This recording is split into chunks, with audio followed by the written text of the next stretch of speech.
Hello friend, my name is Lalit. Today I would like to talk about Ind As 2 inventories.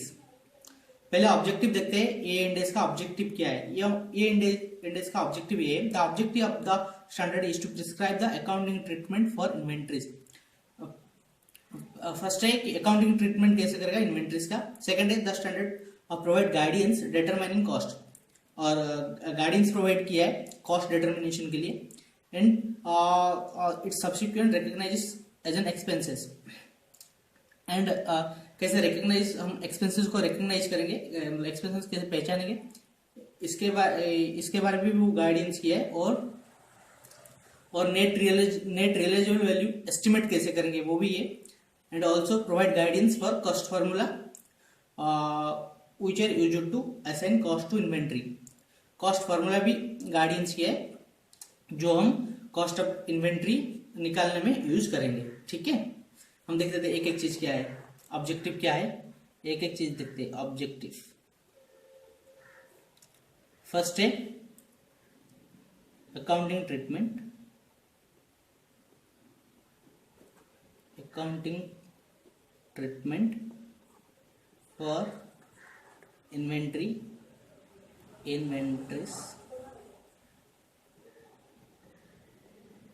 ठीक है, second है provide guidance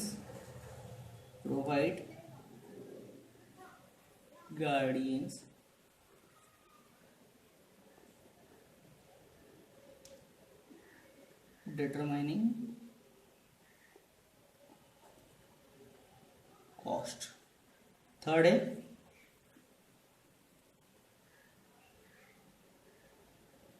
expenses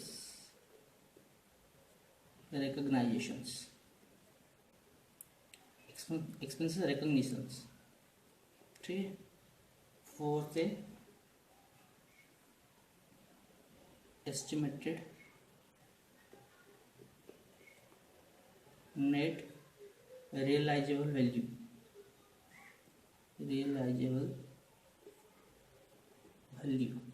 और पांच है आप provide guidance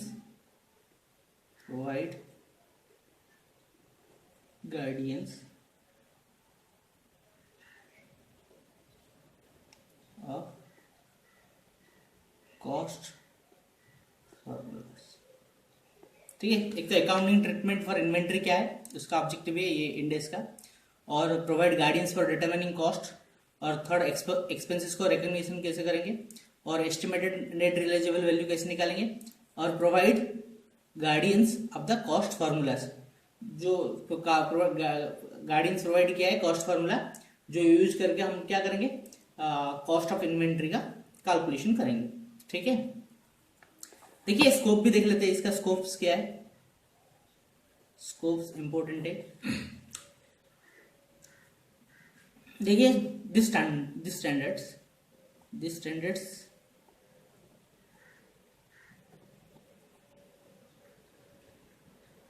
applies to all inventories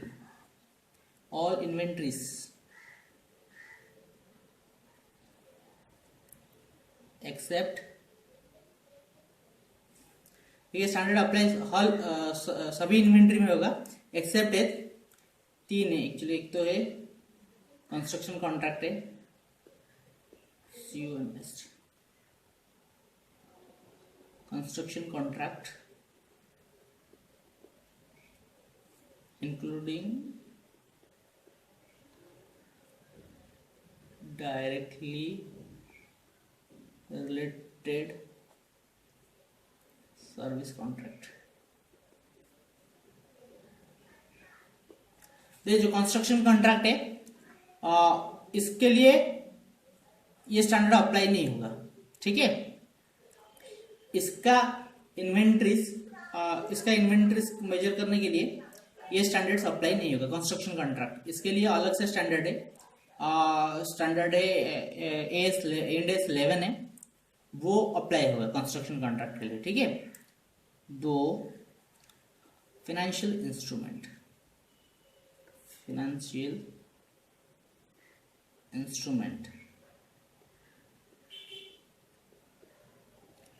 देखिए जो फाइनेंशियल इंस्ट्रूमेंट है दूसरा, इसके लिए भी ये स्टैंडर्ड अप्लाई नहीं होगा। इसके लिए भी एस 32 है और इंड एस 32 है और इंड एस 109 है, तो वो अप्लाई होगा फाइनेंशियल इंस्ट्रूमेंट के लिए। और थर्ड है biological asset,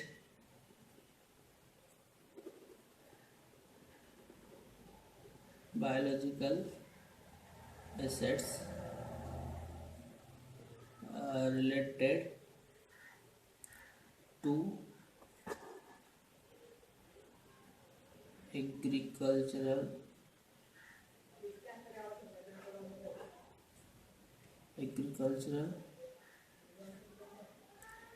activity and agricultural produce at the point of harvest। जो biological asset related to agriculture activity and agriculture produce at the point of harvest, इसके लिए भी ये इंडेक्स अप्लाई नहीं होगा। इसके लिए भी अलग इंडेक्स है, इसका इन्वेंट्री मेजर करने के लिए, इसके लिए इंडेक्स है 41 है। ठीक है, तो पहला है कंस्ट्रक्शन कॉन्ट्रैक्ट, इसके लिए इंडेक्स 11 है, इसका इन्वेंट्री मेजर नहीं करेगा। दूसरा फाइनेंशियल इंस्ट्रूमेंट, ये इसका भी इन्वेंट्री मेजर नहीं करेगा, इसके लिए इंडेक्स 32 है और 109 है। और biological asset related to agriculture activity agriculture produce at the point of harvest, इसके लिए भी ये इन्वेंट्री अप्लाई नहीं होगा। ठीक है, अभी देखेंगे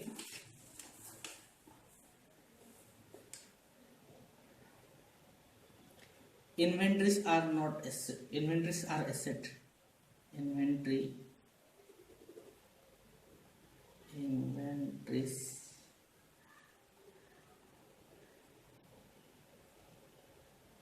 are asset, क्या क्या है देखेंगे। देखिए इन्वेंट्री और एसेट्स क्या क्या, तो एक तो held for sale in ordinary course of business, जो सेल्स के लिए रखा है वो इन्वेंट्री से। और दूसरा है in the process of production for such sale, देखिए जो प्रोडक्शन प्रोसेस में वो भी इन्वेंट्री में आएगा। थर्ड है in the form of material supplies to be consumed in the production of process और in the rendering of services.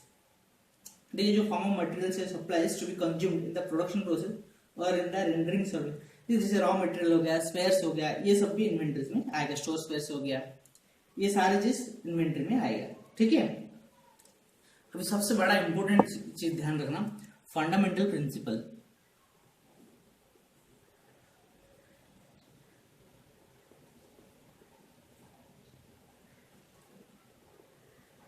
Fundamental principle, ठीक है, फंडामेंटल प्रिंसिपल क्या है वो देखते हैं। बहुत ही इंपॉर्टेंट चीज है, ये ध्यान में रखना जरूरी है। इन्वेंट्रीज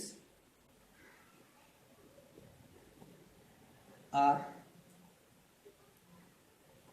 इन्वेंट्री साल भी लिखते, इन्वेंट्री साल बी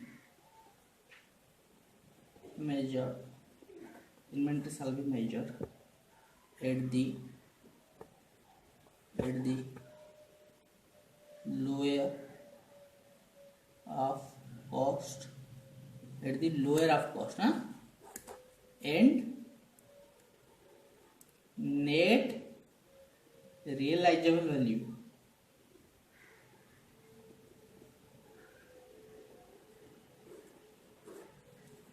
देखिए फंडामेंटल प्रिंसिपल क्या बोल रहा है, inventory shall be measured at the lower of cost, lower cost में मेजर होगा, एंड किस में होगा, नेट रियलाइजेबल वैल्यू में होगा। Inventory shall be measured at the lower of cost and net realisable value. ठीक है, अब देखेंगे मेजरमेंट ऑफ इन्वेंट्री के साथ, measurement of inventories.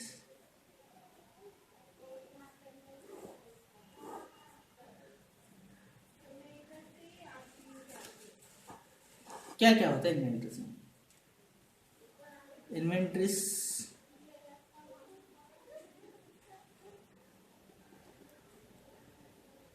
Comprise, inventory comprises क्या क्या है?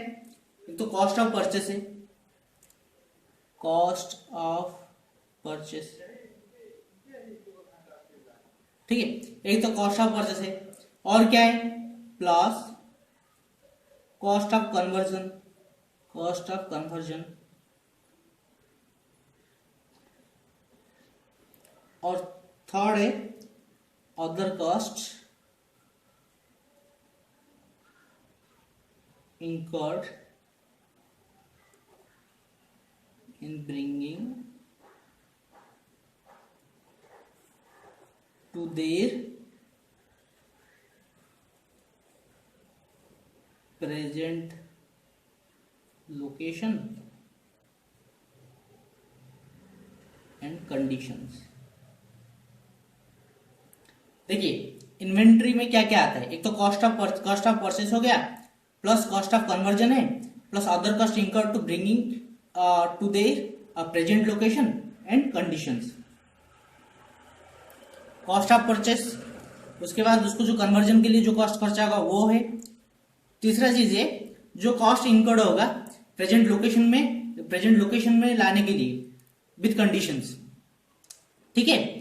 फर्स्ट है कॉस्ट ऑफ परचेस, दूसरा है कॉस्ट ऑफ कन्वर्जन, थर्ड है other cost incurred in bringing to their present locations and conditions, ठीक है। ये हो गया इन्वेंट्री, कॉस्ट ऑफ परचेस का, इन्वेंट्री का cost of purchase, cost of conversion plus other cost incurred in bringing to the present location and conditions. अभी देखेंगे net realisable value.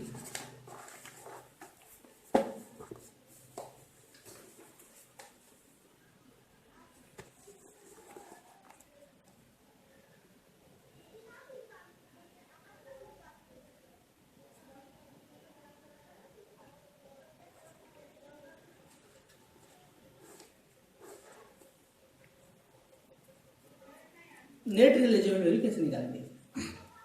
Estimate करेंगे।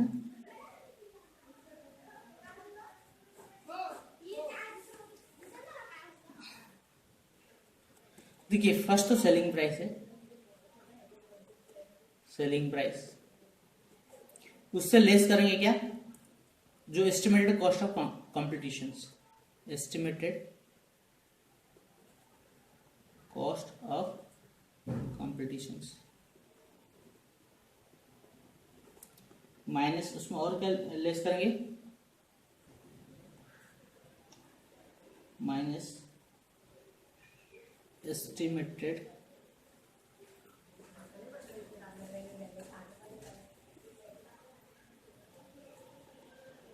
Cost of estimation cost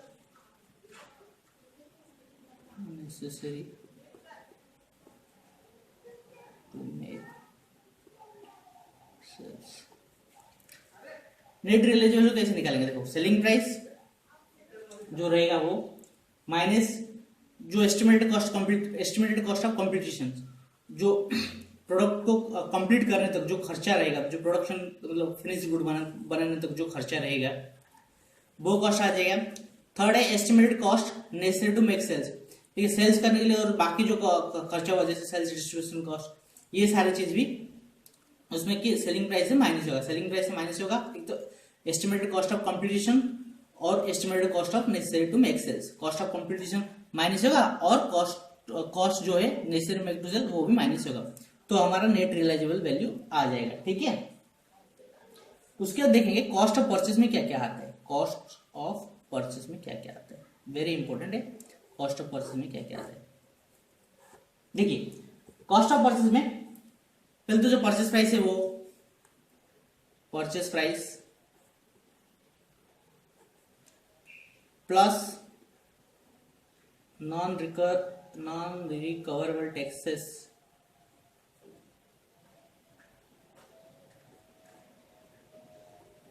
non recoverable taxes plus है transport charges हो, transport handling and other cost directly attributed.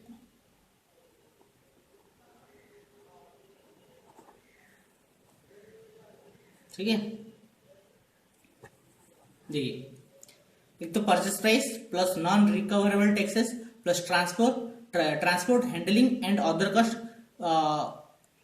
Directly attributed. एक तो purchase price रहेगा, जो भी है आपका परचेस प्राइस में आपने परचेस किया होगा। दूसरा non recoverable taxes. Non recoverable taxes कौन सा है, जैसे आप देखो सेंट्रल सेल्स टैक्स ने भरा आपने, आपको क्या उसका क्रेडिट मिलता है, आप क्या उसका सेटअप कर सकते हो, तो वो होगा नॉन रिकवरेबल टैक्सेस। तो वो सब नॉन रिकवरेबल टैक्सेस है। Plus transport handling and other cost जो डायरेक्टली एट्रीब्यूटेड है किसके साथ, मटेरियल के साथ। Transport handling and other cost directly attributed है मटेरियल के साथ, उसको भी जोड़ेंगे कॉस्ट ऑफ परचेस में। ठीक है, कॉस्ट ऑफ परचेस में एक तो परचेस प्राइस आ जाएगा, नॉन रिकवरेबल टैक्सेस आएगा and transport handling and other charge other cost जो डायरेक्टली एट्रीब्यूटेड है, तो हमारा कॉस्ट ऑफ परचेस आएगा। ठीक है, अभी कॉस्ट ऑफ कन्वर्जन में क्या आएगा, कॉस्ट ऑफ कन्वर्जन मतलब देखिए आपने रॉ मटेरियल परचेस किया, उसको कन्वर्जन फिनिश गुड्स में किया, उसमें से जो खर्चा आएगा उसको बोलेंगे cost of conversion. Raw material purchase किया, उसको फिनिश्ड गुड्स बनाया, और जो फिनिश्ड गुड्स बनाने में जो भी खर्चा आया उसको बोलेंगे cost of conversion. Cost of conversion के साथ ये जो एक्सपेंसेस है वो कैसे रहेगा,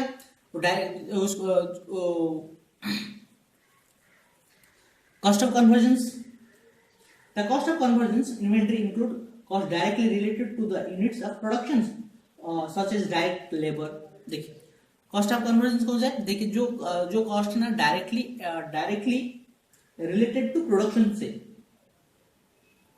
जैसे कि लेबर हो गया। ठीक है, they also include systematical allocation fix and variable production overheads and that are incurred in converting material into the finished good। देखिए वो सब जो कॉस्ट है, जो फिक्स प्रोडक्शन ओवरहेड से और वेरिएबल प्रोडक्शन ओवरहेड से, वो सब भी कॉस्ट इंक्लूड करेंगे उसमें, और उसको सिस्टमेटिकली एलोकेट करेंगे वो कॉस्ट को, और क्या करेंगे सिस्टमेटिकली वो कॉस्ट को एलोकेशंस करेंगे। आपका प्रोडक्शन कितने भी हो, मतलब 1 लाख का हो या 10 लाख का हो प्रोडक्शन, फिक्स्ड कॉस्ट जो है वो हमेशा सेम ही रहेगा। सिर्फ चेंजेस किस में होगा, वेरिएबल कॉस्ट में। वेरिएबल कॉस्ट में कैसे चेंजेस होगा, जैसे ही आपका प्रोडक्शन बढ़ता रहेगा, इंक्रीज होता रहेगा, वैसे ही आपका वेरिएबल कॉस्ट इंक्रीज होता रहेगा। बट आपका फिक्स्ड जो कॉस्ट है वो कभी चेंजेस नहीं होगा, वो हमेशा रिमेन सेम ही रहेगा। ठीक है, अभी देखेंगे cost of inventory for service provider के लिए कैसा है। कॉस्ट ऑफ इन्वेंट्री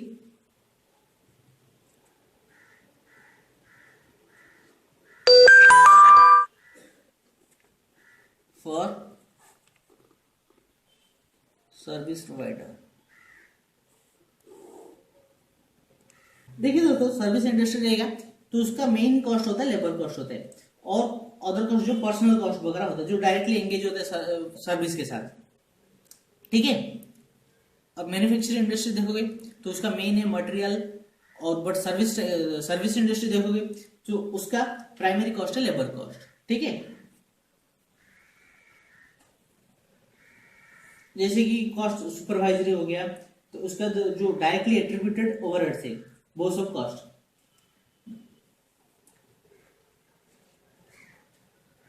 देखिए जो लेबर ये सब कॉस्ट इंक्लूड नहीं कर रहे हैं। Labour and other cost relating to the sales and general administrative personal are not included. देखिए दोस्तों जैसे जो कॉस्ट वगैरह जो डायरेक्टली रिलेटेड ही नहीं है सर्विस के साथ, जैसे कि एडमिनिस्ट्रेटिव कॉस्ट हो गया, सेल्स कॉस्ट हो गया, जो डायरेक्टली रिलेटेड नहीं है वो सब कॉस्ट किस में नहीं जुड़ेगा, कॉस्ट ऑफ इन्वेंट्री में नहीं जुड़ेगा। The cost of inventory of a service provider does not include profit margin और non attributable overheads. Cost of inventory में सर्विस प्रोवाइडर जो प्रॉफिट मार्जिन है और नॉन एट्रीब्यूटेबल ओवरहेड से वो सबको वो कॉस्ट ऑफ इन्वेंट्री में नहीं जोड़ सकता है। ठीक है, अभी देखेंगे कॉस्ट फॉर्मूलाज।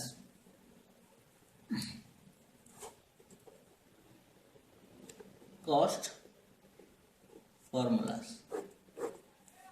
कॉस्ट फॉर्मूला देखिए, देखिए नॉन इंटरचेंजेबल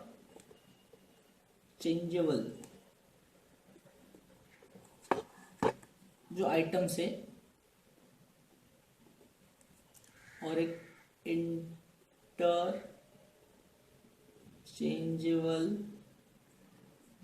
आइटम्स, ये जो नॉन इंटरचेंजेबल आइटम्स है इसके लिए लगेगा specific identification method.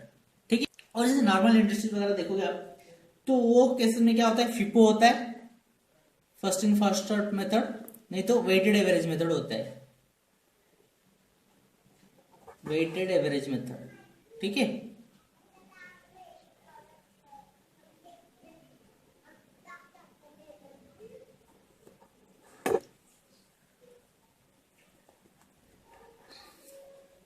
Non interchangeable items के लिए स्पेसिफिक आइडेंटिफिकेशन मेथड है, स्पेसिफिक आइडेंटिफिकेशन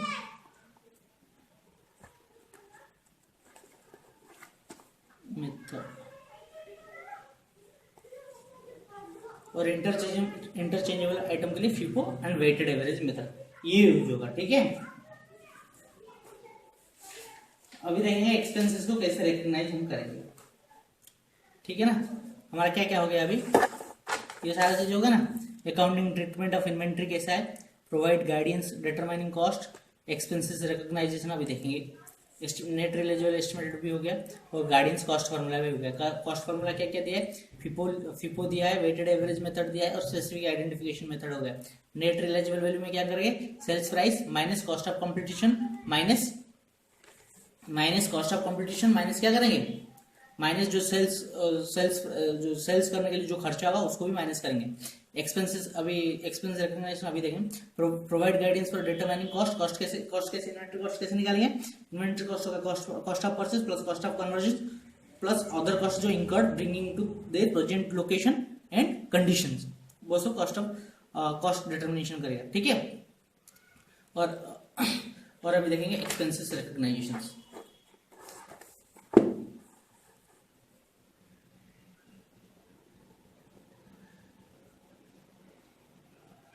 एक्सपेंसेस रिकॉग्निशन, ठीक है, एक्सपेंसेस कैसे रिकॉग्निशन करेंगे।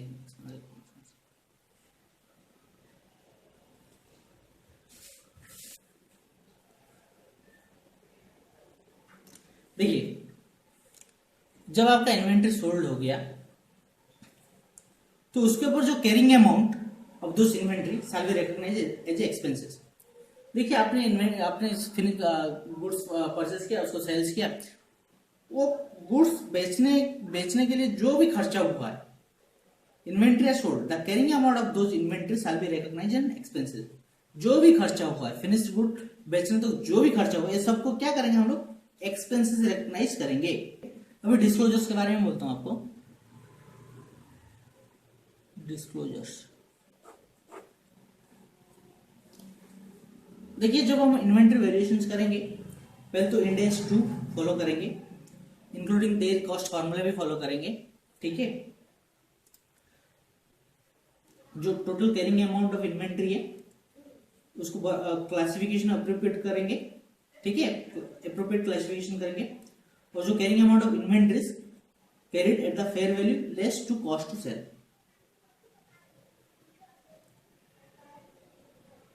Amount of inventory recognised as expenses during the period. जो अमाउंट ऑफ इन्वेंटरी है, जो भी इन्वेंटरी अमाउंट ऑफ इन्वेंटरी होगा, उसको क्या करेंगे, एक्सपेंसेस रिकॉग्नाइज करेंगे। ठीक है, ओके, ये सारे हो गया डिस्क्लोजर्स।